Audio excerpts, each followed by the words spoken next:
नमस्कार दोस्तों, स्वागत है आपका हमारे चैनल पर। हमारी आज की कहानी है वह भी इंसान है। पारिवारिक विघटन के इस दौर में जब भी किसी पारिवारिक समस्या का निदान करना होता तो लोग मेरे दादा भगवान दास को बुला लाते। न जाने वह किस प्रकार से समझाते कि लोग उनकी बातें सुनकर भीतर से इतने प्रभावित हो जाते कि बिगड़ी हुई बात बन जाती। मेरे दादा का सदा से यही कहना रहा था कि जोड़ने में वर्षों लगते हैं और तोड़ने में एक क्षण भी नहीं लगता। संबंध बड़े नाजुक होते हैं। यदि एक बार संबंधों की डोर टूट जाए तो उन्हें जोड़ने में गांठ तो पड़ ही जाती है, उम्र भर की गांठ। मेरे दादा ने सनातन धर्मी परिवार में जन्म लिया था, पर जब उनकी मां ने पंडितों के ढकोसले देखे, छुआछूत और धर्मों के नाम पर बहुओं पर अत्याचार देखा, तो न जाने कैसे वह अपनी एक सहेली के साथ आर्य समाज पहुंच गई। वहां पर विद्वानों के व्याख्यान से उनके विस्तृत मस्तिष्क का एक और विकास हुआ। अब उन्हें जात पात और ढकोसलों में गलानी सी महसूस होने लगी और उन्होंने अपनी बहुओं को स्वतंत्र रूप से जीने की कला सिखाई। इस कारण उनका परिवार एक वैदिक परिवार के रूप में प्रतिष्ठित हो गया था। मुझे अच्छी तरह से याद है कि जब बुआ जी का बेटा हुआ था और उसे लेकर वह हमारे घर आई थी, तब पता लगाते लगाते हिजड़े भी घर आ गए थे। आंगन में आकर उन्होंने मेरे दादाजी के नाम की गुहार लगानी शुरू की और गाने नाचने लगे थे। मेरी दादी ने उन्हें उनकी मांग से भी अधिक देकर घर से आदर सहित विदा किया था। उनका कहना था कि इन्हें क्यों धुतकारा जाता है, ये भी तो हाड मांस के ही बने हुए हैं, इन्हें भी कुदरत ने बनाया है, फिर इनका अपमान क्यों। दादी की यह बात मेरे मस्तिष्क में इस प्रकार घर कर गई थी कि जब भी कहीं हिजड़ों को देखती मेरे मन में उनके प्रति सहानुभूति उमड़ आती। मैं कभी उन्हें धिक्कार की दृष्टि से नहीं देख पाई। जोधपुर में पल कर बड़ी होने वाली मैं शादी करके जयपुर गई। साल में घर में 2 चक्कर लग जाते थे। विवाह के 4 वर्ष बीत जाने पर भी मायके जाने का नाम सुनकर मेरे पंख लगाते। बहुत खुश थी मैं, फटाफट पैकिंग किए जा रही थी। मायके जाना मेरे पैरों में बिजलियां भर देता था। आखिर ससुराल जो आ गई थी। अपने शहर में होती तो सारे त्योहारों में कैसी चटक मटक करती घूमती रहती थी। दादा कहते थे, अरे नव्या, जिस दिन तू इस घर से जाएगी घर सूना हो जाएगा। क्यों, मैं कहाँ और क्यों जाऊंगी दादू, मैं तो यहीं रहूंगी अपने घर में आपके पास। दादी लाड से मुझे अपने अंक में भर लेती। अरे बिटिया, लड़की का तो जन्म ही होता है पराए घर जाने के लिए। देख, मैं भी अपने घर से आई हूँ, तेरी मम्मी भी अपने घर से आई है, तेरी बुआ यहाँ से गई है, अब तेरी बारी आएगी। छोटी थी तो मुझे यह समझ नहीं आ पाता कि जब दादी और माँ अपने घर से आई तब यह उनका घर कैसे हो गया, और बुआ अपने घर से गई तो वह उनका घर कैसे हो गया, और अब वह अपने घर से जाएंगी। क्या उधेड़बुन है, अपना घर उनका घर। सोचती सोचती मैं फिर से रस्सी कूदने लगती या फिर किसी सहेली की आवाज से बाहर भाग जाती या कोई भाई आवाज लगा देता, नव्या देख तेरे लिए क्या लाया हूँ। इस तरह से मैं फिर से व्यस्त हो जाती। एक बड़े पूरे परिवार में रहते हुए मुझे कितना लाड प्यार मिला था, मैं कभी उसे तोल ही नहीं सकती थी। मेरा मन उस प्यार से भीतर तक भीगा हुआ था। वैसे भी प्यार कहीं तोला जा सकता है क्या। अपने 2 सगे भाई, चाचा के 2 बेटे और सबसे छोटी मैं। क्या बात है भाई, बड़ी फास्ट पैकिंग हो रही है, मेरे पति ने कहा। कितना काम पड़ा है, आप भी तो जरा हाथ लगाइए, मैंने विवेक से कहा। भाई, मायके आप जा रही हैं और मेहनत हमसे करवाएंगी। विवेक मेरी खिंचाई करने का कोई अवसर हाथ से नहीं जाने देते थे।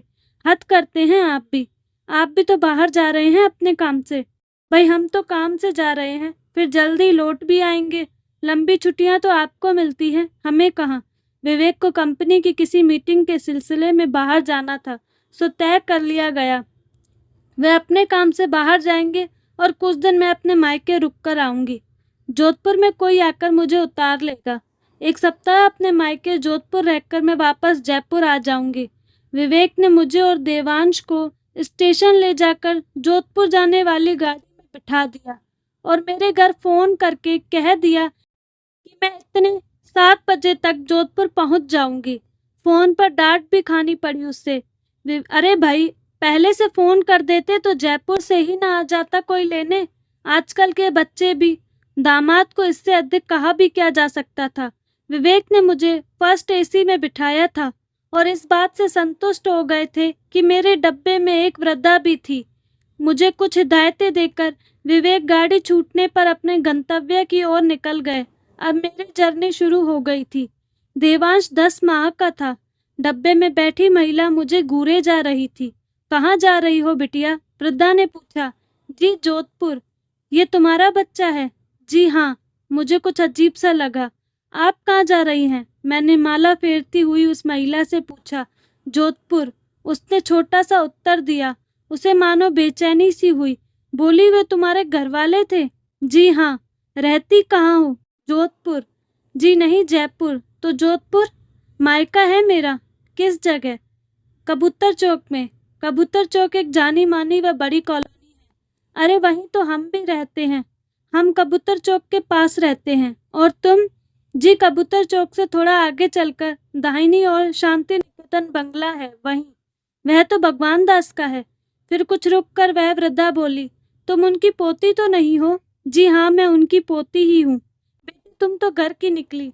अरे मेरे तो उस परिवार से बड़े अच्छे संबंध है। कोई लेने आएगा?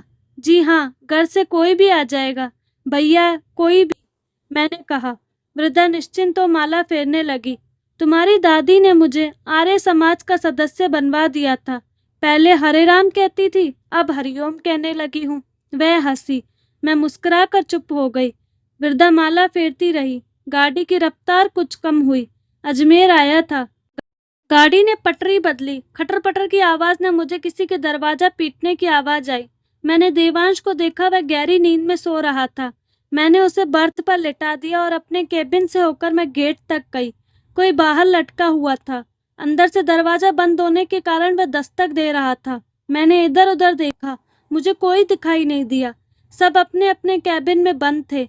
मैंने आगे बढ़कर दरवाजा खोल दिया और वह मनुष्य बदहवास से अंदर आ गया। वृद्धा वहीं से चिल्लाई, अरे क्या कर रही हो? क्यों गुस्साए ले रही हो इस मरे हिजड़े को? माँ जी, मुझे दूसरे स्टेशन तक जाना है। मैं तो धीमी गाड़ी होते ही उतर जाऊंगा। देखो, यही दरवाजे के पास बैठ रहा हूँ, वह बोला और भीतर से दरवाजा बंद करके वहीं गैलरी में उकड़ू बैठ गया। मैं अपने कैबिन में आ गई। वृद्धा का मुंह फूल गया था। वह मेरी ओर मुंह घुमाकर दूसरी तरफ कर चुकी थी और जोर जोर से अपने हाथ की माला घुमाने लगी। मुझे बहुत दुख हुआ। बेचारा गाड़ी से लटक कर गिर जाता तो। कुछ पल बाद ही मुझे बाथरूम जाने की जरूरत महसूस हुई। देवांश खूब गहरी नींद में सो रहा था। माँ जी, प्लीज आप इसे जरा देखेंगी? मैं अभी 2 मिनट में आई, कहकर मैं बाथरूम की ओर गई। मेरा कैबिन दरवाजे के पास था। अंदर गैलरी से निकलते ही थोड़ा मुड़कर बाथरूम था। जैसे ही मैंने बाथरूम में प्रवेश किया, गाड़ी फिर से खटर पटर कर पटरियां बदलने लगी। मुझे लगा देवांश कहीं गिर न पड़े। जब तक बाथरूम से मैं बाहर भागी, तब तक गाड़ी स्थिर हो चुकी थी। सीट पर से गिरते हुए देवांश को उस हिजड़े ने संभाल लिया था। वृद्धा क्रोधपूर्ण मुद्रा में खूब तेज रफ्तार से माला पर उंगलियां फेर रही थी। देवांश बेखबर सो रहा था। उस व्यक्ति का झुका हुआ एक हाथ देवांश को संभालने की मुद्रा में उसके पेट पर रखा हुआ था। यह देखकर मैं भीतर से भीग उठी। यदि उस देवांश को संभालना न होता तो गहरी चोट लग सकती थी उसे। थैंक यू, मैंने कहा और देवांश को अपनी गोदी में ले लिया। उसकी आंखों में चमक जैसे अचानक कहीं खो गई। हिचकिचाते हुए उसने कहा, मेरा स्टेशन आ रहा है, बस 2 मिनट आपके बेटे को गोद में ले लूं। मैंने बिना कुछ कहे देवांश को उसकी गोद में थमा दिया। वृद्धा ने मुंह से हरिओम शब्द जोर जोर से बाहर निकलने लगा। बार बार गोद बदले जाने के कारण देवांश कुनमुन करने लगा था। उस हिजड़े ने देवांश को अपने सीने से लगाकर आंखें मूंद ली तो 2 बूंद आंसू उसकी आंखों की कोरों पर चिपक गए। मैंने देखा कैसी तृप्ति फैल गई उसके चेहरे पर। देवांश को मेरी गोदी में देते हुए उसने कहा, यहाँ गाड़ी धीमी होगी, बस आप जरा 1 मिनट दरवाजा बंद मत करना। और धीमी होती हुई गाड़ी से वह नीचे कूद गया। मैंने खुले हुए दरवाजे से देखा। वह भाग कर सामने के टी स्टॉल पर गया। वहां से बिस्कुट का एक पैकेट उठाया। भागते भागते बोला, पैसा देता हूँ अभी। और पैकेट दरवाजे के पास हाथ लंबा कर मेरी ओर बढ़ाते हुए बोला, बहन, इससे अपने बच्चे को जरूर खिलाना। गाड़ी रफ्तार पकड़ रही थी।